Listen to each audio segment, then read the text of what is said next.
آپ دیکھیے جب بچہ انگلش اسکول میں جاتا ہے تو سب سے پہلے ہی پڑھایا جاتا ہے APPLE ایپل، کہو بیٹا ایپل مانی سیب، آگے اور پڑھایا جاتا ہے BALL بال، بال مانی گیند، ہے نا؟ سب بتایا جاتا ہے بچے کو شروع سے ہی۔ لیکن جب بچہ قرآن پڑھتا ہے تو نہ کبھی گھر والوں کا دھیان ہوتا، نہ پڑھانے والوں کا دھیان ہوتا ہے کہ بیٹا کہو الحمد، اس کا مطلب کیا ہے؟ للہ، اس کا مطلب کیا ہے؟ تو قرآن ایک واحد کتاب ایسی ہے کہ جو پڑھائی تو جاتی ہے لیکن سمجھائی نہیں جاتی، لیکن پھر بھی ہمارا ایمان ہے کہ جو ہے وہ بہتر ہے، اور اس کے سمجھنے کے لیے بھی بڑی پڑھائی کرنی پڑتی ہے، پھر اس کے لیے عالم کی پڑھائی کرنی پڑتی ہے، تب جا کر قرآن کہیں سمجھ میں آتا ہے، پھر مکمل سمجھ میں نہیں آتا، کیوں قرآن جو ہے اللہ کی کتاب ہے اور اس کو سمجھنا ہمارے بس کی بات نہیں ہے۔ تو اسی قرآن میں اللہ تبارک و تعالیٰ ایک مخلوق کے بارے میں کہتا ہے کہ اس روئے زمین پر میرے کچھ بندے ہیں جو کسی سے نہیں ڈرتے، بندے بھی ہیں، بندے بندوں سے ڈر رہے ہیں، ہر انسان ایک دوسرے سے ڈر رہا ہے، کوئی کسی کے تحت ہے، کوئی نوکری کر رہا ہے، کوئی پرائیویٹ نوکری کر رہا ہے تو وہ اپنے مالک سے ڈر رہا ہے، اسی طرح سرکاری نوکری میں آ جائیے تو اوپر اپنے اونچے والے پد والے سے ڈر رہے ہیں کہ کہیں ہمیں جو ہے نکلوا نہ دیں، کہیں ہمیں جو ہے کینسل نہ کرا دیں، ہماری سرکاری نوکری ختم نہ کر دیں، کوئی نہ کسی سے ڈرتا ضرور ہے، مگر اللہ تبارک و تعالیٰ ایک مخلوق کے بارے میں کہتا ہے اس ڈراؤنی دنیا میں جہاں ہر کوئی کسی نہ کسی سے ڈر رہا ہے، میری ایک مخلوق ایسی ہے کہ جو کسی سے بالکل نہیں ڈرتی۔ مولا کون ہے وہ لوگ؟ کہا اولیاء اللہ، میرے بندے ہیں، میرے وہ نیک بندے ہیں، چہیتے بندے ہیں، میرے ولی بندے ہیں۔ اولیاء ولی کی جمع ہے، اولیاء مانی بہت سے ولی، ولی مانی ایک ولی، تو کہا الا خبردار، الا کو چھوڑ دیتا، آگے کہہ دیتا کہ ان کے لیے کوئی خوف نہیں ہے، تب بھی بات ہو جاتی، لیکن الا لکھنے کی کیا ضرورت ہے؟ جیسے کبھی کھمبا دیکھا ہوگا آپ نے تو اس پہ لکھ دیتے خطرہ، ہے نا، گھوڑا کا نشان لگا کے، اور جو ہے لال طریقے سے لکھ دیا جاتا ہے، کیا لکھا جاتا ہے؟ خطرہ، کہ اس پر اگر ہاتھ لگاؤ گے تو جان بھی جا سکتی ہے۔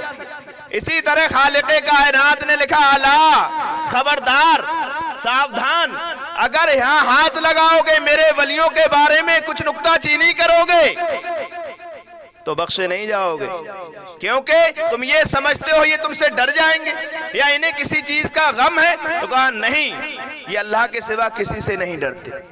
لیکن سوال یہ ہے کہ پہچانے کیسے کہ ولی آخر ہے کون؟ ہم کیسے سمجھیں کہ ولی آخر ہے کون؟ تو اللہ تبارک و تعالی ارشاد فرماتا ہے، حدیث قدسی ہے، ما زال عبدی یتقرب الی بالنوافل، کہ میرا بندہ جب مسلسل فرض تو ادا کرتا ہی ہے، فرض ادا کرنے کے بعد وہ نوافل کی کثرت کرتا ہے، نوافل نفل کی جمع ہے کہ کثرت سے مجھے راضی کرنے کے لیے سجدے کرتا ہے، مجھے راضی کرنے کے لیے نمازیں پڑھتا ہے، نوافل والی نماز۔ اللہ آگے فرماتا حتی احبہ، اے ہے، یہاں تک کہ میں اسے پسند کرنے لگتا ہوں۔ جب وہ سجدے پہ سجدہ کرتا ہے مجھے راضی کرنے کے لیے کہ مولا تو راضی ہو جا، تو راضی ہو جا، مجھے اپنی فکر نہیں ہے، چاہے میرے پیروں میں ورم آ جائے، چاہے پیر سوج جائیں، چاہے مجھے نیند کتنی بھی آتی ہو، کتنی بھی نیندیں قربان کرنے پڑے، میرے مولا بس تو راضی ہو جا، تو مجھ سے محبت کرنے لگ۔ تو اللہ کہہ رہا حتی احبہ، میں بھی اس سے محبت کرنے لگتا ہوں، میں اسے پسند کرنے لگتا ہوں۔ آگے فرمائے اذا احببتہ، اور جب میں اس کو پسند کرنے لگتا ہوں، جب میں اسے چن لیتا ہوں، جب میں اسے اپنا چہیتا بندہ بنا لیتا ہوں، محبوب بندہ بنا لیتا ہوں، فَكُنْتُ سَمَعُ الَّذِي يَسْمَعُ بِهَا، تو میں اس کا کان ہو جاتا ہوں جس سے وہ سنتا ہے، تو میں اس کا کان ہو جاتا ہوں جس سے وہ سنتا ہے، وَبَصَرَهُ الَّذِي يُبْصِرُ بِهَا، میں اس کی آنکھ ہو جاتا ہوں جس سے وہ دیکھتا ہے، وَيَدَهُ الَّتِي تَبْتِشُ بِهَا، میں اس کا ہاتھ ہو جاتا ہوں جس سے وہ پکڑتا ہے، وَرِجْلَهُ الَّتِي تَمْشِي بِهَا، میں اس کا پیر ہو جاتا ہوں جس سے وہ چلتا ہے۔ وَإِن سَأَلَنِي لَأُعْطِيَنَّهُ، اور اگر وہ مجھ سے کوئی چیز مانگتا ہے تو میں اس کو ضرور دیتا ہوں،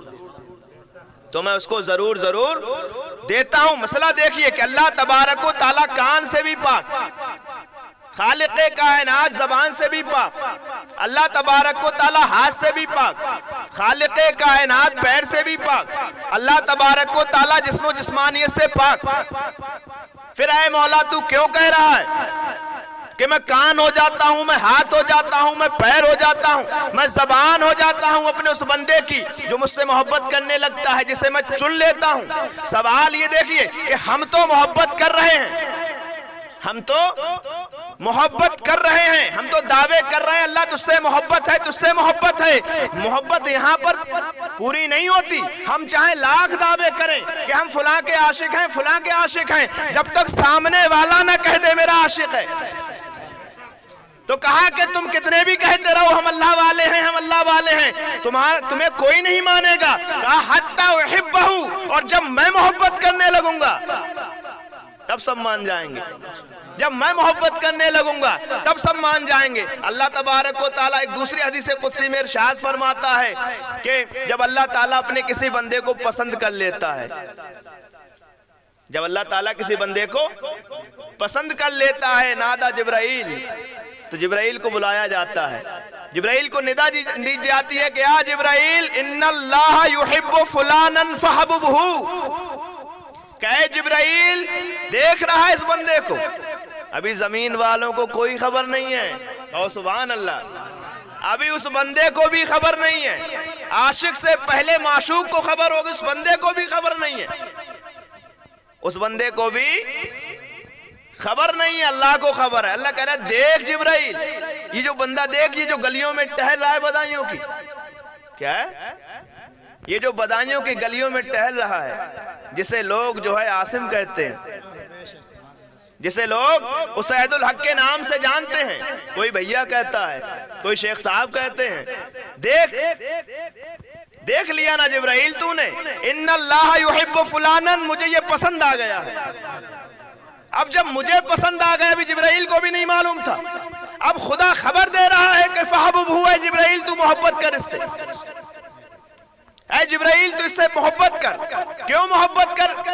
کیونکہ میں محبت کر رہا ہوں، کیونکہ جبرائیل میں محبت کر رہا ہوں۔ اور سن بات تو سن، ینادی فی اہل السماء، آسمان والوں میں خبر کر دے، اے ہے سبحان اللہ، آسمان والوں میں ندا دے دے، آواز دے دے آسمان والوں میں کہ ان اللہ یحب فلانا، کہ اللہ تعالیٰ نے یہ پسند کر لیا ہے، اللہ تعالیٰ نے یہ بندہ پسند کر لیا ہے، اس کو چن لیا ہے، فحبوہ، تو اے آسمان والوں تم بھی اس سے محبت کرو۔ تو اے آسمان والوں، ابھی زمین والوں کو کوئی خبر نہیں ہے کہ کس کا کیا مقام ہے، اس لیے تو شاعر کہتا ہے کہ دیوانے کی نظریں جہاں دیکھتا ہے اور دیوانہ نہ جانے کہاں دیکھتا ہے۔ ابھی دنیا والوں کو کوئی خبر نہیں کہ اللہ نے، جبرائیل کو معلوم ہوا، سب سے پہلے کس کو پتا چلا؟ اللہ کو، پھر جبرائیل کو، پھر آسمانوں میں ندائیں آئے ہیں، ڈنکے بج رہے ہیں اس شخص کے۔ ذرا سوچئے کہ ڈنکے بج رہے ہیں اس شخص کے، کہاں بج رہے ہیں؟ آسمانوں میں۔ محبت کا دعویٰ کون کر رہا ہے؟ خالق کائنات۔ اور جبرائیل سے کہہ رہا ہے، جبرائیل ڈنکا بجا کیا، ندا لگا کیا، بانگ دے کیا، آواز لوگوں کو، فرشتوں کو بتا کیا کہ یہ فلاں بندہ مجھے پسند آ گیا ہے۔ اب ڈنکا کون بجا رہا ہے؟ ارے تم افضل المخلوقات ہو، تم سب سے بہترین مخلوق ہو، اپنے معیار کو سمجھو تو۔ اگر تم اپنے معیار کو سمجھ جاؤ کہ اللہ نے ہمیں کیا بنایا ہے، ہم آخر ہیں کون؟ ہم انسان ہیں، اور انسان کوئی معمولی انسان نہیں، وہ انسان کہ جس کے آگے فرشتوں نے سجدہ کیا ہے۔ تم اپنے آپ کو سمجھو تو، تم اپنا وقار تو سمجھو، اپنی عزت تو سمجھو۔ جب تم اپنی عزت سمجھو گے، اپنا وقار سمجھو گے، خودی کو کر بلند اتنا کہ ہر تقدیر سے پہلے خدا خود بندے سے پوچھے بتا تیری رضا کیا ہے۔ پہلے اپنا معیار تو سمجھو، اپنا مقام تو سمجھو۔ جب تم اللہ کو راضی کرنے لگو گے، اس کی بات ماننے لگو گے، رسول کے طریقے کو اپنا لو گے، پھر تمہاری چرچے، تمہارے ڈنکے سید الملائکہ جبرائیل علیہ السلام کے ذریعے کرائے جائیں گے۔ تمہارا ڈنکا ہے نا کہ آواز دے کے آؤ بھائی، کوئی گھر کے اعلان ہی کرتے کس طریقے تو آواز دلواتے ہیں کسی سے کہ ارے یار تو ہی دیا یار، جا کے تو ہی دیا۔ لیکن جب اللہ کے ولی کا تذکرہ ہوتا ہے، ذکر ہوتا ہے، تو کسی عام انسان سے نہیں، عام فرشتے سے نہیں، بلکہ نورانی مخلوق کے سردار جبرائیل سے ڈنکا بجوایا جا رہا ہے کہ جبرائیل دیکھ، کہیں تیرے دل میں یہ خیال نہ آ جائے کہ مولا تو نے اس قوم کے آگے، آدم کے آگے، بنی آدم کے آگے، آدم کی اولاد کے آگے مولا تو نے مجھے سجدہ کروایا تھا، اے خالق کائنات اس کے آگے تو نے مجھے جھکایا تھا، کہیں تیرے دل میں خیال نہ آ جائے جو تو نے دعویٰ کیا تھا۔ قالوا من یفسد فیہا ویسفک الدماء، کہ اللہ اسی قوم کو پیدا کرے گا جو فساد کرے گی، جو خون بہائے گی۔ دیکھ جبرائیل، اس بندے کے اعمال دیکھ، اخلاق دیکھ۔ جبرائیل کا نہیں مولا تو نے صحیح کروایا تھا، اس کے اعمال دیکھ، اس کے اخلاق دیکھ۔ کہا آپ جا کے چرچار تو کر کے آ فرشتوں میں، ارے ان فرشتوں کو بھی تو بتا کے آ کہ اللہ کا کوئی بندہ ہے ایسا۔ اس کے بعد اللہ تعالیٰ فرماتا ہے ینادی فی اہل السماء، آسمان والوں میں آواز دے دی جاتی ہے کہ ان اللہ یحب فلانا فحبوہ، کہ اللہ فلاں کو پسند کرتا ہے تم بھی پسند کرنے لگو۔ تو آگے کہتے ہیں کہ یحبونہ، تمام فرشتے اس سے محبت کرنے لگتے ہیں، تمام فرشتے اس سے محبت کرنے لگتے ہیں۔ آگے والا جملہ سمجھیں، فَيُودَعُ لَهُ فِي أَهْلِ الْأَرْضِ، ابھی زمین والوں کو کوئی خبر نہیں ہے، جب اللہ نے چن لیا، پسند کر لیا، آسمان میں ڈنکے بج گئے، اب کہا اللہ نے پھر میں زمین میں اس کے لیے بلند مقام دیتا ہوں، پھر میں زمین میں اسے قبولیت کا مقام دیتا ہوں۔ آپ دیکھ لیجئے خواجہ غریب نواز کو، آپ دیکھ لیجئے صابر پاک کلیری کو، آپ دیکھ لیجئے چھوٹے بڑے سرکار کو، آپ دیکھ لیجئے خواجہ معین الدین چشتی کو، آپ دیکھ لیجئے شاہ بدیع الدین زندہ شاہ مدار کو۔ چاہے ان کے زمانے میں لوگ 100-200 ان کے پاس آتے ہوں، کیونکہ اللہ کا محبوب بندہ ہے، چاہے جس وقت یہ باحیات ہوں، چاہے 10 آتے ہوں، 5 آتے ہوں، 100 آتے ہوں، 200 آتے ہوں، اس کے بعد ان پردہ کر گئے یہ لوگ تو ہو سکتا ہے ان کی قبر پہ 400-500 آتے ہوں، لیکن آج دیکھیے اللہ نے قبولیت کا وہ مقام دیا ہے کہ قیامت تو آ سکتی ہے مگر ان کے مزارات پر جانے والوں کی بھیڑ کم نہیں ہو سکتی، بڑھتی جا رہی ہے، بڑھتی جا رہی ہے۔ کیوں بڑھ رہی میرے مولا؟ فَيُودَعُ لَهُ فِي أَهْلِ الْأَرْضِ، یہ میرا چہیتا بندہ ہے، میں نے اسے قبولیت کا مقام دے دیا ہے۔ اب لوگ میں یہ خیال تھا کہ شیخ صاحب کا کیا مقام ہے، شیخ صاحب کا کیا مقام ہے، لیکن اللہ نے جو منظر دکھایا ہے وہ کسی کی آنکھوں سے پوشیدہ نہیں ہے، کسی کی آنکھوں سے پوشیدہ نہیں۔ کئی مقام دیے، سب سے پہلا مقام تو یہ کہ آپ شہید ہوئے، اور شہادت کا مقام قرآن خود گواہی دیتا ہے، وَلَا تَقُولُوا لِمَنْ يُقْتَلُ فِي سَبِيلِ اللَّهِ أَمْوَاتٌ، کہ جو اللہ کی راہ میں شہید ہو جائیں انہیں مردہ مت کہو۔ جس وقت آپ کی شہادت ہوئی ہے وہ وقت کوئی معمولی نہیں ہے، بلکہ جس وقت آپ کے گولی لگی تھی، آپ شہید ہوئے تھے، اس وقت آپ حدیث کی کتاب پڑھ رہے تھے، اس وقت آپ حدیث کی کتاب کا مطالعہ کر رہے تھے۔ اس کے بعد اللہ نے اس مقام سے نوازا، اور اس کے بعد خالق کائنات نے غوث اعظم کے قدموں میں جگہ دی۔ کس کے قدموں میں؟ غوث اعظم۔ کون ہے غوث اعظم؟ سید الاولیاء، ولیوں کے سردار ہیں۔ کون ہے غوث اعظم؟ کہا نظرت الی بلاد اللہ جمیعا کخرد العطن فی حکم اتصال، میں اللہ کے تمام شہروں کو، شہر یہی نہیں ہے کہ بدایوں بریلی اور یہ بلاد اللہ، کہا اللہ کے شہر، اللہ کے شہر زمین بھی ہے، آسمان بھی ہے، کیا ہے؟ سدرۃ المنتہا بھی ہے، شجرہ طوبہ بھی ہے، یہ سارے کے سارے اللہ کے شہر ہیں۔ جنت بھی اللہ کا شہر ہے، دوزخ بھی اللہ کا شہر ہے، عالم برزخ بھی اللہ کا شہر۔ تو کہا الہ بلاد اللہ جمیعا، میں اللہ کے تمام شہروں کو ایسے دیکھتا ہوں جیسے کہ ہتھیلی پر رائی کا دانہ۔ جیسے کہ ہتھیلی پر رائی کا دانہ. تو یہ مقام ہے غوث اعظم رضی اللہ تعالیٰ عنہ کا. اللہ نے بڑے مقام دیے. تو غوث اعظم کے قدموں میں جگہ کس کو ملی؟ شیخ صاحب کو. اب سوال یہ پیدا ہوتا ہے کہ بھائی دفن تو کرنا ہی تھا تو وہیں کرائے, لیکن یہ قدموں میں جگہ والا مسئلہ کیا ہے؟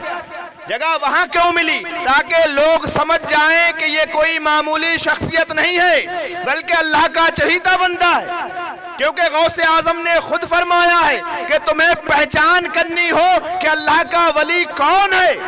کہا تو پہچان اس کی دلیل یہ ہے کہ والقدم علی عنق الرجال, ان کی پہچان یہ ہے کہ جس کی گردن پر میرا قدم ہوگا وہ اللہ کا ولی ہوگا. تو اللہ نے مقام دیا.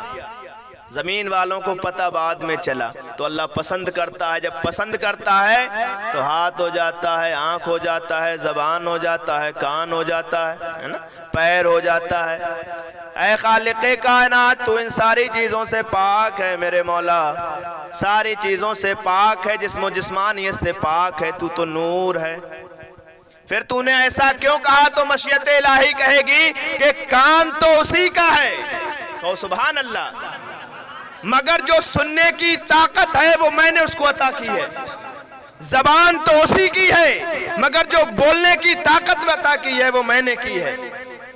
ہاتھ تو اسی کا ہے مگر جو پکڑنے کی اب طاقت دی ہے وہ میں نے دی ہے. زبان تو اسی کی ہے, ہاتھ تو اسی کا ہے, پیر تو اسی کا ہے, مگر چلنے کی جو طاقت دی ہے وہ میں نے دی ہے.